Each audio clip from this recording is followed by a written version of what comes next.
Hello, everyone, and welcome to the opening reception of Transfiguration, our senior exhibition for the spring. So we'll go ahead and I'll introduce kind of the rundown of the show, and then what we'll do is each artist will have a few minutes to speak about their work. I do request that at the end, we're going to take questions in the gallery. So after this presentation ends, we'll move back into the gallery and enjoy the rest of the refreshments and the rest of the exhibition time, and you can ask the artists there in front of the works. Okay. So Brinkett G. Weems Gallery at Meredith College will be featuring the Spring 2023 Senior Art Exhibition, where 7 emerging artists will showcase their analysis and growth and development during their undergraduate program. Saba Ahmad, Caitlin Allen, Dora Former, Isabel Rose, Olivia Steen, Bridget Utley, and Mickey Wagner are studio art, graphic design, and art education majors who have each developed an extensive and diverse portfolio. The senior artists partake in preparation of the execution of an exhibition consisting of their own work with their studies from Meredith College. Transfigurations is a culmination of works from the artists who have poured their identity, experiences, and growth into artworks that best represent their journey as artists and as people. The term transfiguration refers to the changing of form into something higher or more beautiful state, and the artists have transfigured their desires, interests, traumas, and identities into their art. The exhibition will feature sculpture, digital art, painting, fibers, and other mixed media. Although the art may be different media, might initially seem unrelated, these artworks ultimately represent the overall experience with change and growth. Each student has compiled materials that exemplify their understanding of what it means to be transfigured. So first up, we have Saba, who will be giving her presentation.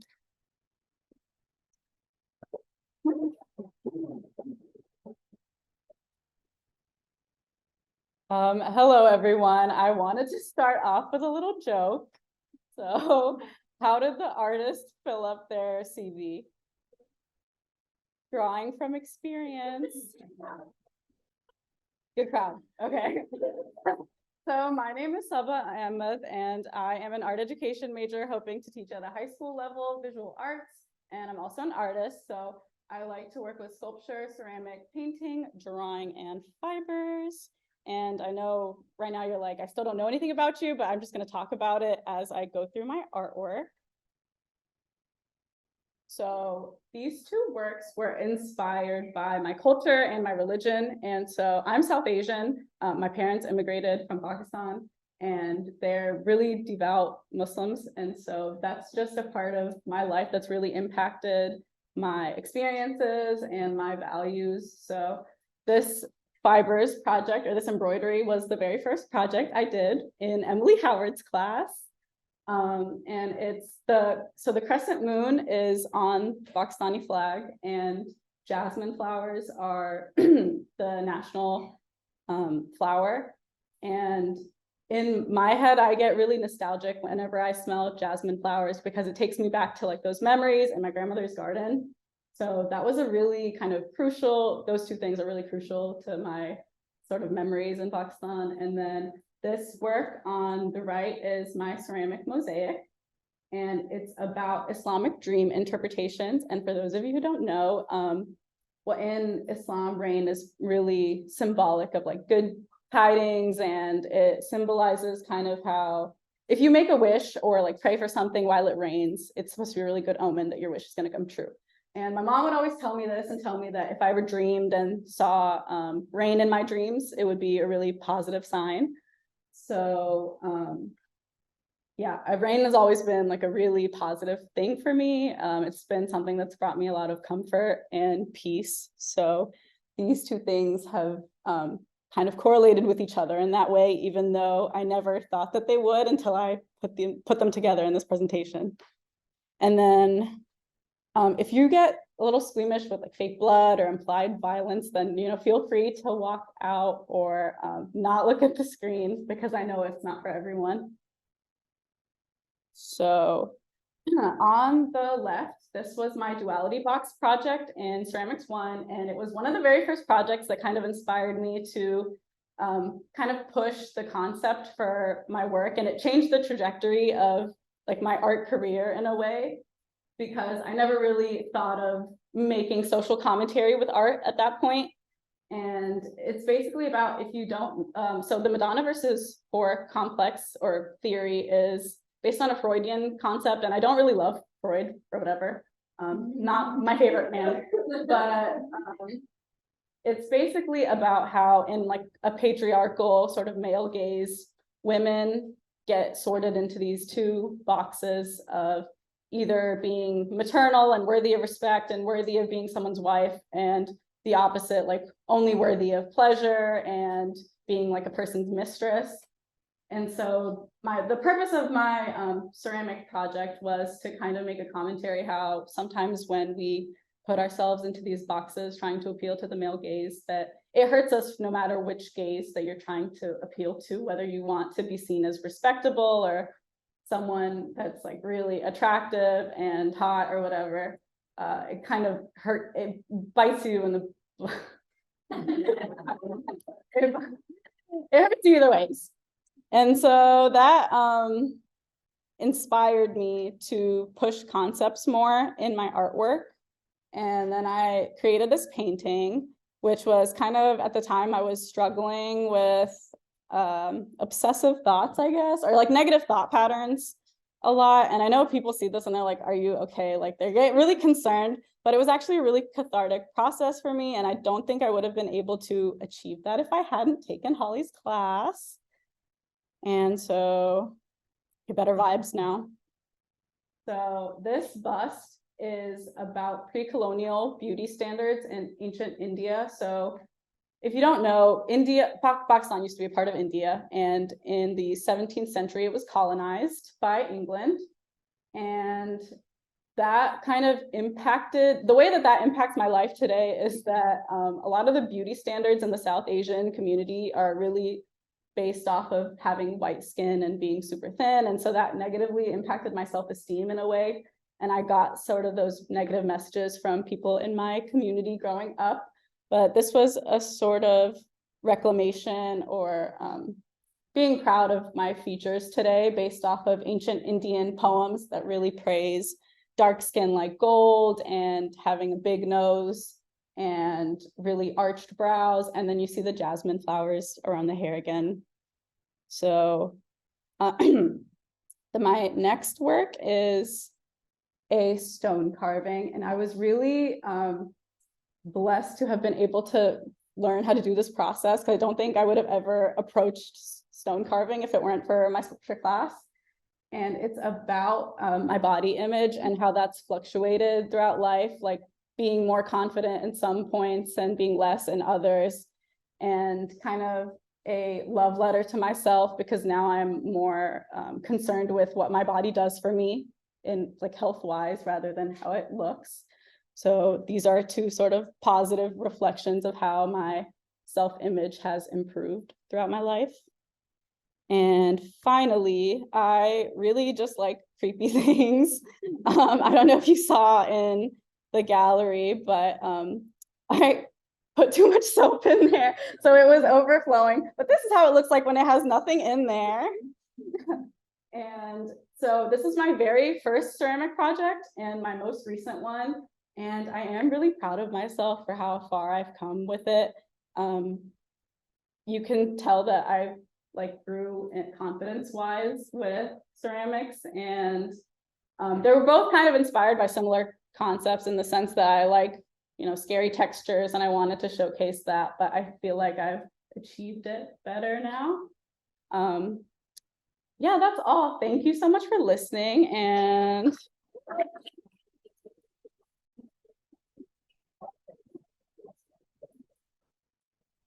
thank you. And I would now like to introduce Caitlin Allen.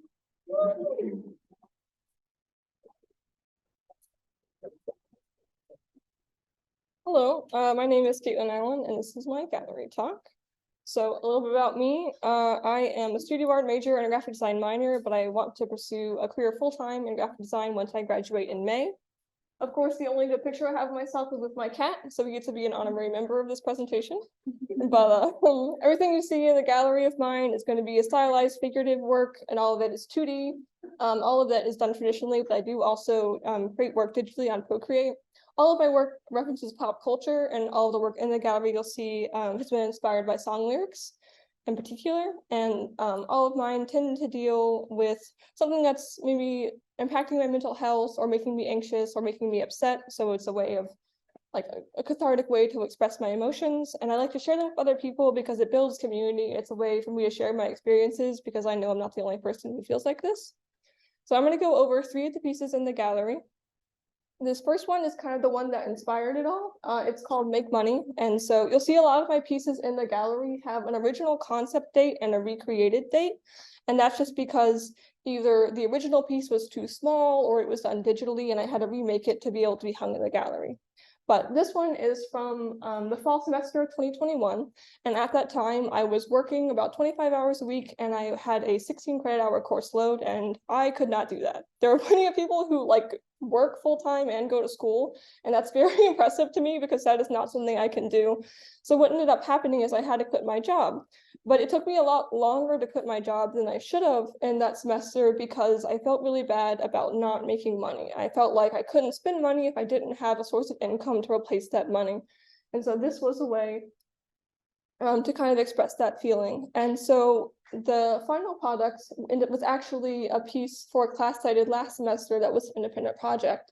And I wanted to revisit a concept I was already familiar with and expand on it because I wanted to try using Copic markers, which are alcohol markers, and I had never used them before. So I thought that I'd be more comfortable trying out a new medium with a concept that I was already familiar with. The second piece I have is Don't You Know? And this one is, I knew I wanted to do this song. And so the song is about the singer whose name is Danny, and he goes back into the past to his younger self and says like, hey, I know you feel weird and I know you kind of don't like yourself and you're being bullied because you're into nerdy things and it's the 80s and that's not cool yet. But I want you to know that like I'm from you from the future and you have these cool things to look forward to where people appreciate you for who you are and we've grown confidence in ourselves and we're proud to like the things that we like. And so I was like, oh, I really like that message. And I feel like it's very relatable. And so I wanted to do something with it. But it took me a couple of tries to kind of get that right because the first one that I did in the top corner, I think it turned out really nice, but it was more upsetting than I wanted to do. And I was like, I don't want this to be distressing. This is a very positive thing. And so I recreated this one at the bottom was the second attempt. And I was like, okay, I have this little, like rainbow that's kind of spreading between the two to like represent that weirdness that's connected between the younger and older self. But something about it just wasn't quite right. So what I ended up doing was I watched the animated music video on YouTube, and there's a scene in that music video where the older self like reaches through a portal to the younger self to bring him into the future to show him the life he has to look forward to. I was like, oh, I really love that imagery. I think that's really great. So what I ended up doing is I turned that into like a mirror, and so it's like you're looking into your reflection and seeing your younger self and connecting through it with them that way.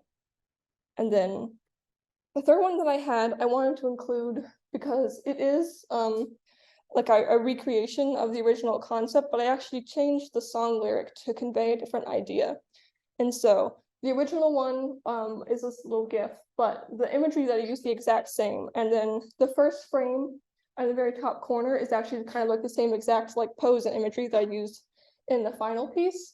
But the original design was, I think, fall of 2020, and it was like right in the middle of the pandemic, and I was in school, and so it was a lot more of like internal duress of like feeling overwhelmed and having a lot of things going on and just like mental health issues. But I knew I wanted to use the song lyric, Don't Blame It on the Kids. And so when I was looking back at it, because that song is about more of like external pressures of like expectations that younger generations feel that are impressed on them by older generations of how they're supposed to act and who they're supposed to be, and how a lot of times younger generations feel like they can't be themselves. And so when I was looking through the imagery of stuff I'd done in the past, I had come across this design, and I thought that it worked out really well because the idea of like the eyes watching you and that like external pressure and feeling duressed by that. But I thought this was super interesting that I used the same exact imagery, but I was able to convey a difference between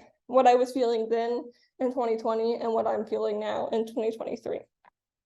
So those are the 3 that I have. And then next up is door frame.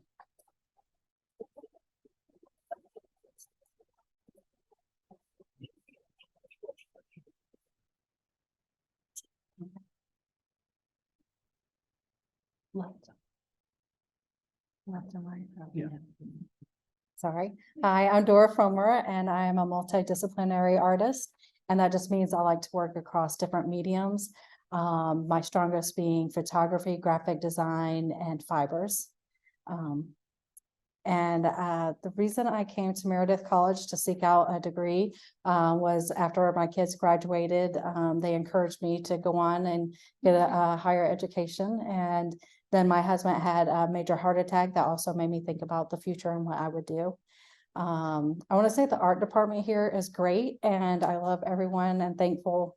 But some of the people who influenced me the most or have been the biggest help is Deb Lodge. She's always saying something encouraging, especially during this exhibition. She was very helpful. Dr. Mulvaney for helping me appreciate art and just learning to write about it. And I love it. I don't know that I'm great at it, but I enjoy doing it. And then a couple of professors who don't go here anymore, but or teach here anymore, but Greg Carter and Colleen Pesky, they both just really helped me to further explore photography and do some of the work that I've done. And in the future, I hope to get into graphic design for a career and then work on my studio art. My first piece is It's a Beautiful Day in the Neighborhood. It's a stop motion short that was created using both overexposed photography as well as blurred to create emotion or a mood. And it's reflective of life and how we see it. And there's a little surprise at the end. If you haven't seen it, you'd have to watch the credits as well. My next piece is a series I did on about my first love, which is sewing. I did it for 20 years before I came to college. And I just wanted to elevate it. It's so looked down upon as like just undervalued, especially has been in the art community. So I made them very large and just wanted to elevate them by also using Italian language because they're known for their art, as well as they used to be, like with Paris, known for their fashion. The next work is Speaking of Dante, which is influenced from my study abroad trip.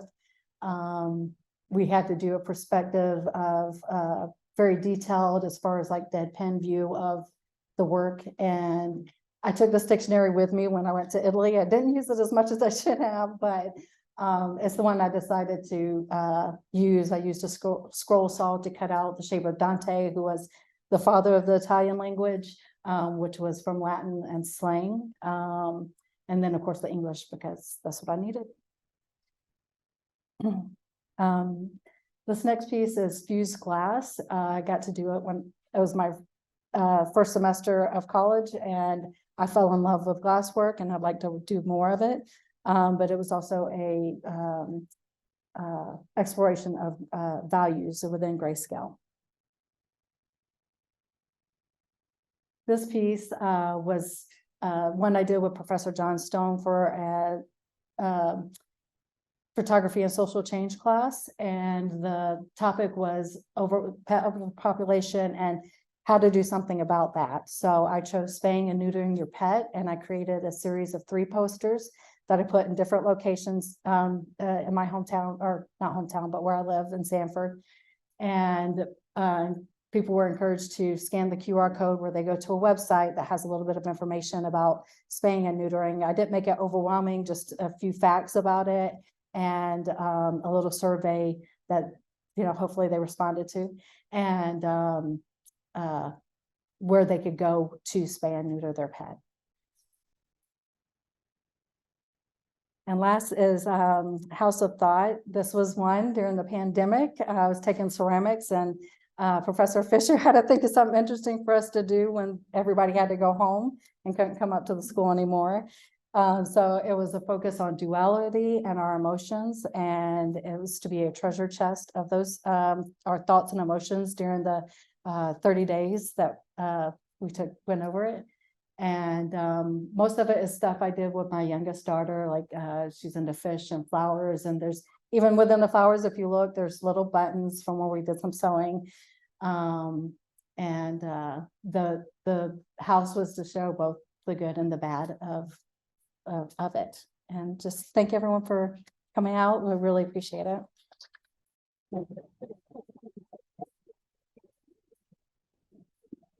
And there is Isabel Ruiz.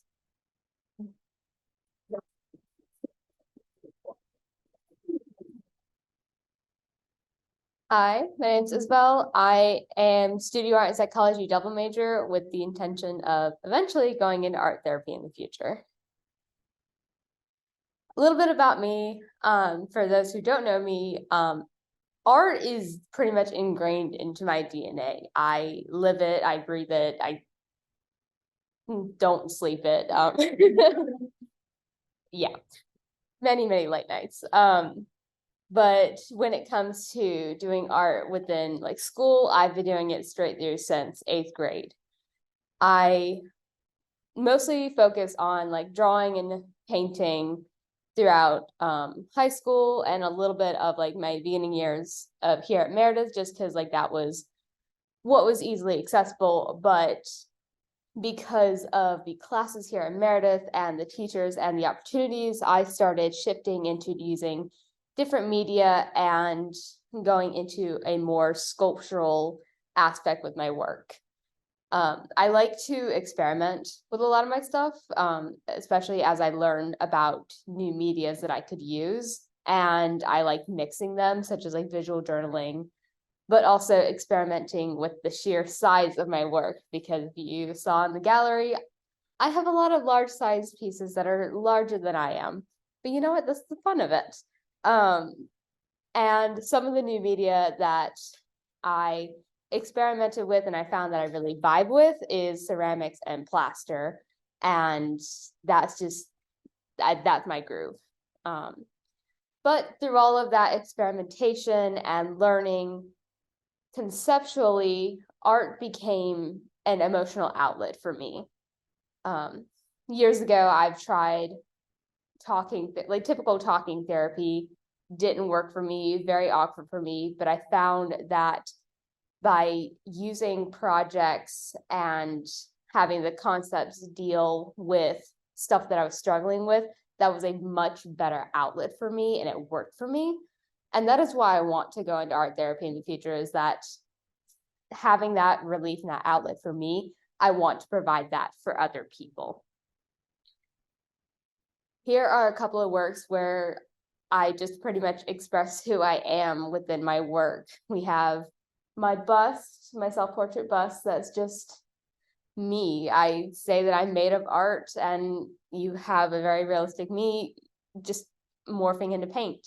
And then you have my memory quilt, which is just a compilation of old pieces of myself, old t-shirts that just fit who I am, new pieces that I made that fit my personality more. And it's just a compilation of who I am and who I have been in the past.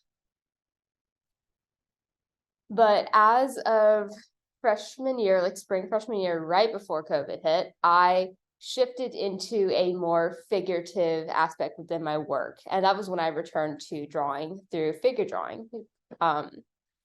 And I found that during that class, I really loved drawing different body shapes and saw that there was like this sense of beauty within these models as if they themselves were art. And having that in mind, like I am open about how I've struggled with my body appearance and struggle with low self-esteem. So I wanted to try to use myself within my artwork to kind of train myself to see myself like I did for the models within the figure drawing class, to find that beauty and confidence in my appearance that I found in the models.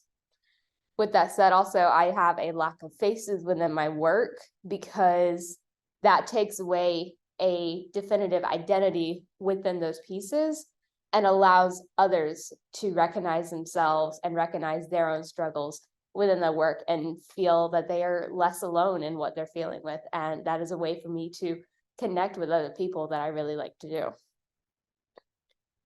And this is one such piece that I call internal. It is a life-size plaster sculpture. And essentially, it started with how I was in a time where I was comparing myself to other people and their body shapes. And I just had that constantly in my mind. And while I don't have pictures on here, you can see in person walking around that on the inside of each figures are words and phrases that I have heard about body size, about people with bodies similar to me, and for people for the other figure as well, and how they come off as positive and negative, but if you really think about it, they're both have a negative aspect to it. And there's that thing where it's like each figure is looking at the other, kind of seeing that, and they both are in like this dark place, kind of thinking of each other. So this is recognizing that and addressing it openly and unapologetically because of the sheer size of the sculpture. My second sculpture is a water fountain I call Power Without a Face. And I wanted this to have a more positive light with my concepts that I have towards body image. And when I think of positive and confidence, I think of gold. So I wanted a figure just sitting naturally, not trying to cover up, not trying to hide anything. And it's just perfectly confident and powerful in just existing. My final piece is a series of paintings that I have pieced together in a pentagon in the gallery. This started off as addressing different perspectives I have on my body, and then I changed it into having a more zoomed in focus compositional wise that took away the identity of the faces of the figures and really honed in on the different perspectives and like reflections that you would that I associate with like different feelings. And this was really huge for me because it really addressed not only like how I've developed skill wise when it comes to the human figure, but also gaining that confidence in my figure as I did these, because as I created these paintings, I'm like, yes, this looks cool, this looks great. And that is where that confidence is building. And I'm recognizing that like, I feel that towards these paintings and they're just reflections of who I am. So I should feel that too. Like your mother. And so that is all I have. Thank you very much.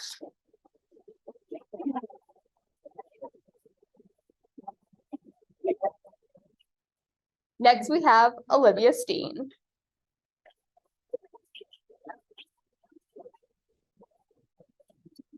All right. Hello, my name's Olivia Steen. I am an art education major here. Don't know where else I would be. I'm going to graduate in December, and next semester I'm going to be student teaching. I'm very excited about that. Before we get started, I know you guys are all very excited to see my super awesome pieces. I do want to give out a trigger warning. A lot of my pieces include a lot of heavy themes like sexual assault, self-harm, suicide. And as much as you guys, I know you want to see my pieces, please take care of yourselves first. If you need to leave, then leave.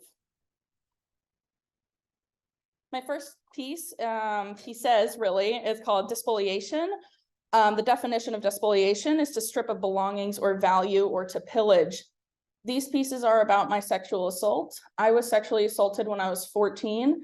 And it's based around a conversation that I had with my abuser, in which he did not want me to have control over my own sexual autonomy and my reproductive autonomy. And he would have wanted me, if I had gotten pregnant, to carry the baby to term. But I knew as a 14-year-old, I would not physically have been able to handle that. And so this is a description and depiction of what could have been what happened to me. My next piece is a duality project with Holly Fisher. It's called Addition versus Subtraction, in which this is also about my sexual assault. The darker figure down here is a depiction of my abuser, in which he is taking from my innocence, subtracting from my innocence and adding onto himself. This next piece is called Cause and Effect or Violation.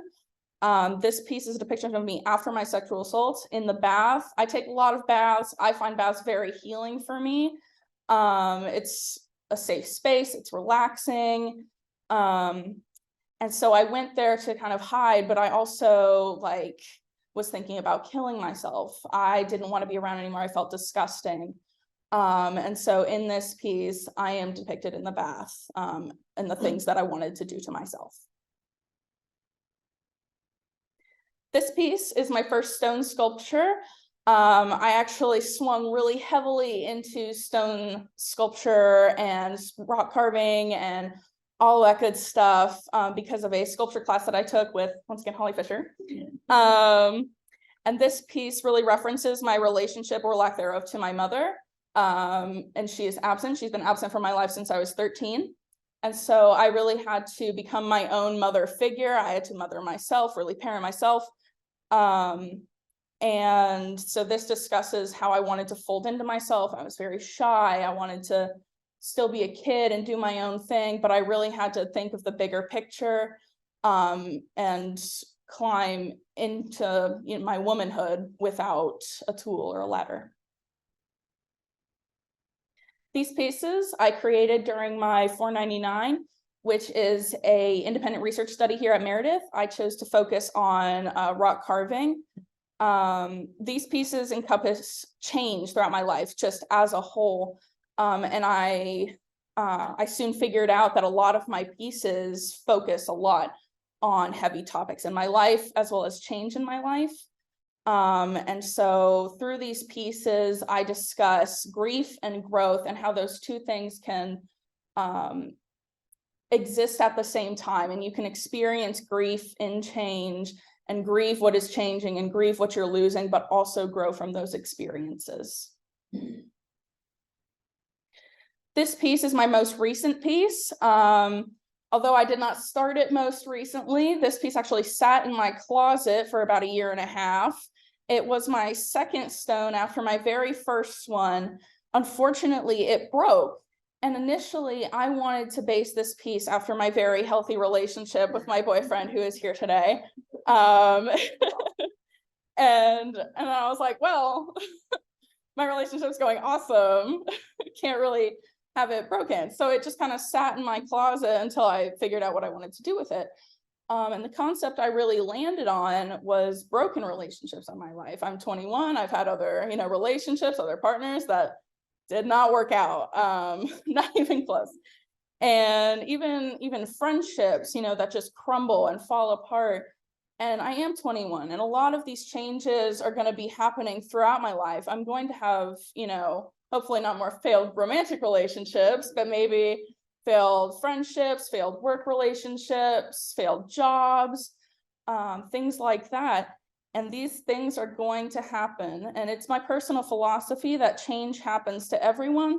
Promise, this is not a threat, but it is my personal philosophy that it will happen to everybody at some point. And yeah, next up is Bridget.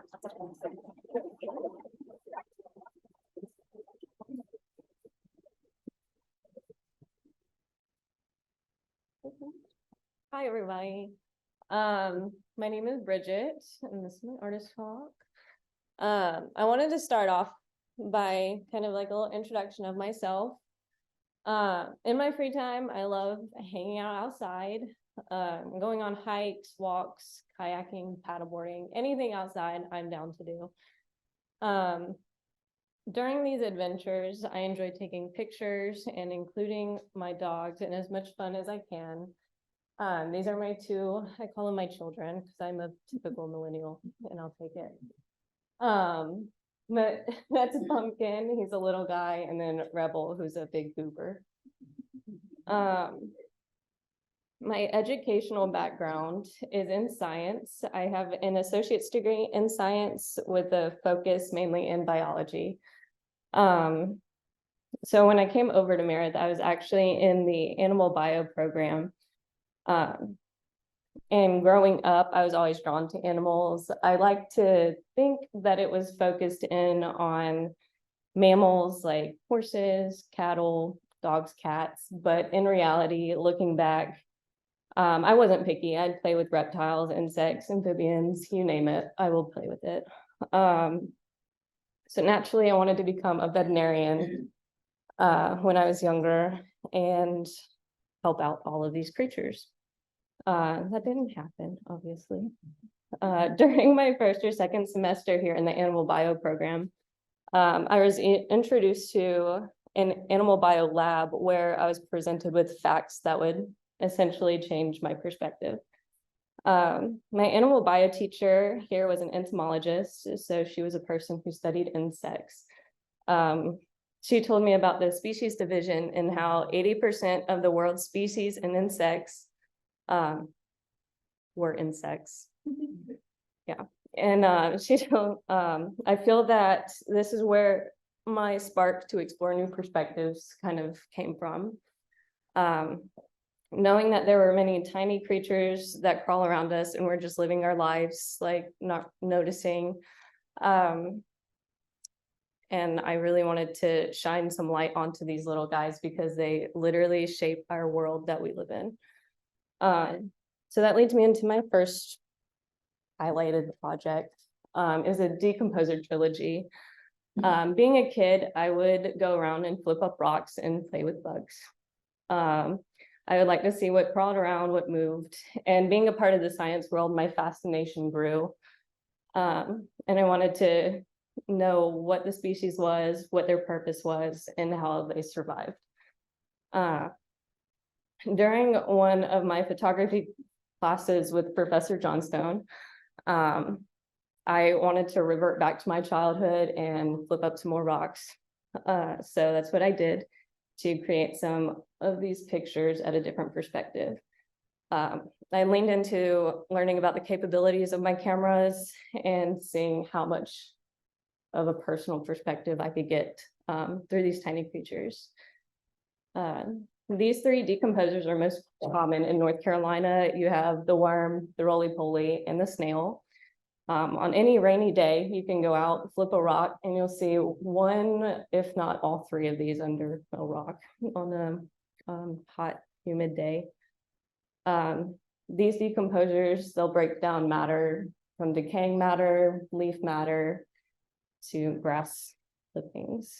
I call them the world's trash cans, but they decompose these things into soil that creates plant life for other animals and for ourselves. So moving on to a bigger picture is my next project. This was like a personal project that I did as a gift to my sister. I created it for her and her husband who just bought a house over in Asheville. And this is kind of like a housewarming gift that I made for them. My sister and I love to go on hikes together. She brings her dogs and I'll bring mine, and we kind of have bonding moments. And we sit at the top of the mountain and just enjoy the beauty that exists around us. I like to think about all the rivers and the valleys that shape this world that we stand on. I chose to create the digital drawing of the mountain hill with the bear because that's kind of what Asheville is known for, is their hiking areas and their wildlife in general. But my sister would actually send me pictures of bears, adult bears, cub bears, all just wandering in her backyard. And I was like, that looks very dangerous, but okay. So everything has a place in the ecosystem. Going back to the rivers and valleys, all rivers lead into the ocean. So of course I have to hit the ocean. So I created a painting of a shark. This was just a personal project. I felt like going in my studio at home and painting, and this was the outcome. But I've always been drawn, I've always had like a fascination with sharks. They have been around for 450 million years. So to put that in perspective, I call it levels of geological periods. So we're on level 7 right now. The world started at level 1 and they appeared in level 2. So they've been around longer than most things that we have on our Earth today. I love watching documentaries about them, seeing them in aquariums, and one day I hope to swim with them because I'm just that crazy. But I want to see, like, just more immerse myself into their environment and see behavior patterns, because why not, right? And then I put ichthyology up here because my plan B to veterinarian was actually ichthyology, which is the study of sharks raising fish. So kind of diving back into that biology history. When I learned that there were more, like, there was just more known about the space that nobody lives in versus the ocean that surrounds the Earth and surrounds our continents, it made me want to study them even more, because it's like, why not learn what's here versus what's out there? But that's all I got. Thank you, guys.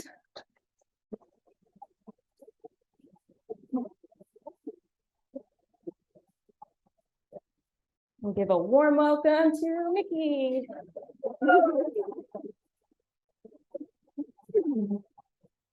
Hi, my name is Mickey Wagner, and I am a art education major and a non-binary artist. A little bit about me, I would really love to teach in middle school. That's kind of not where I thought I was going to go, but I really love that age, and I feel like there is a lot of change that's going on there that I would love to have an impact on in a great way. I primarily work with ceramic and fiber arts, and that's pretty much all you're going to see in my exhibition. Those are what I really fell in love with. I didn't really take art classes until I got to college. And so when I got into these classes with both Howard and Holly Fisher, not only were they incredibly supportive, but they really helped me learn the tools to express myself and flesh out like the concepts that I wanted to create. And so I typically use art. I ended up using it as an outlet.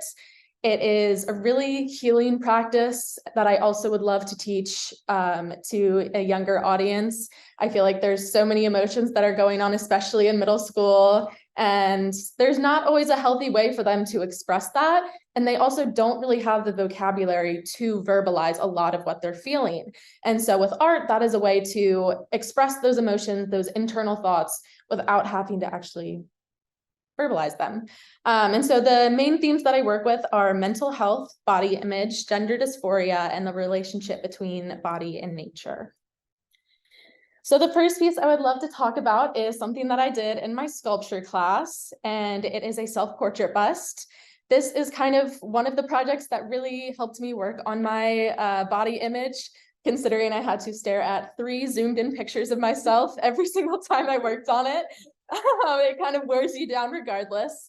And so this one is called Broken Mask, because with mental health and mental illnesses, especially, a lot of the times when you are out in society, it's not really normalized to show very dark emotions, especially ones that come with anxiety and with depression.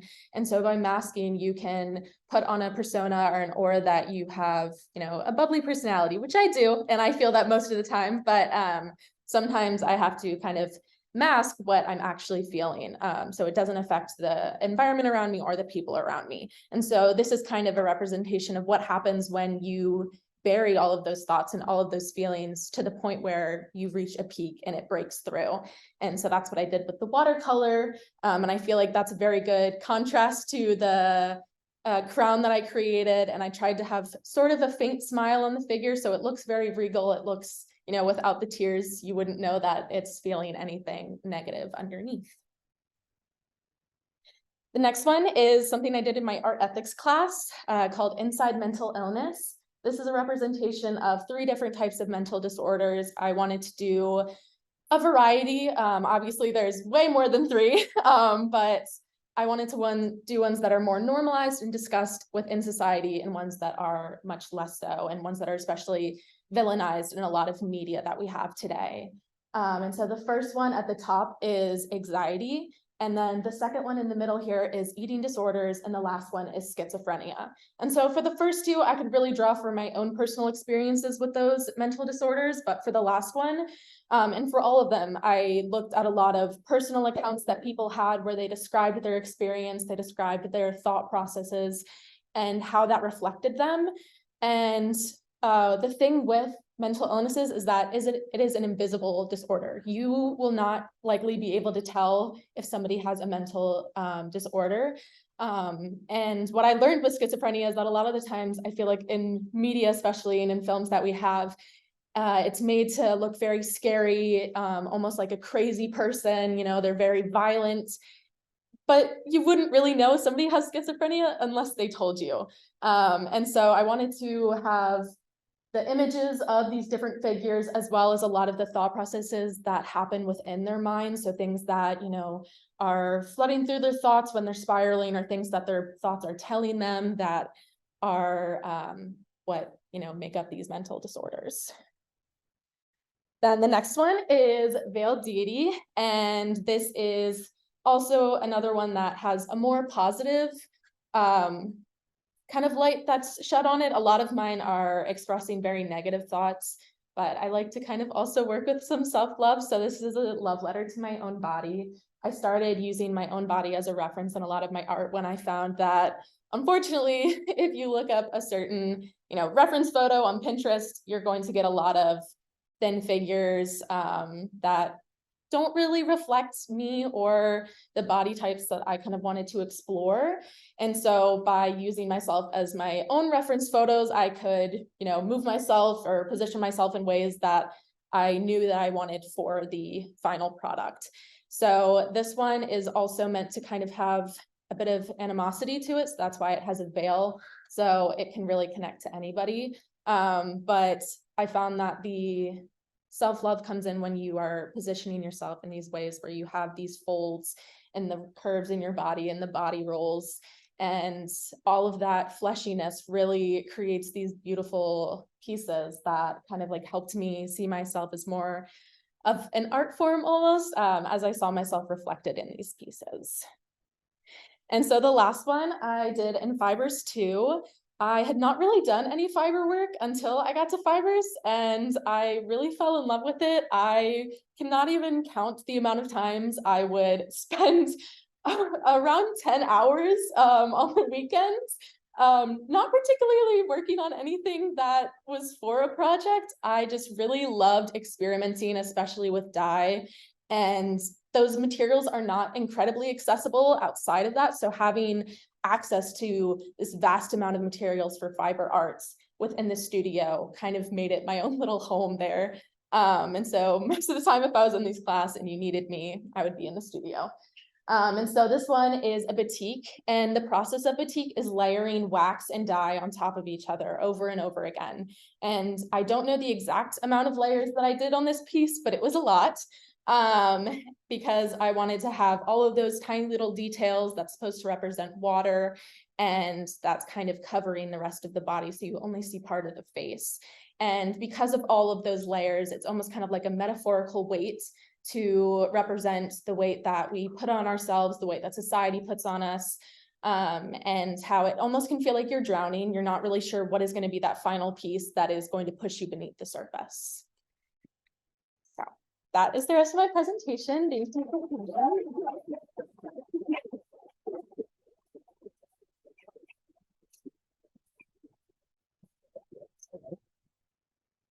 Good job, artists. Those were some amazing talks. Thank you for sharing about your work.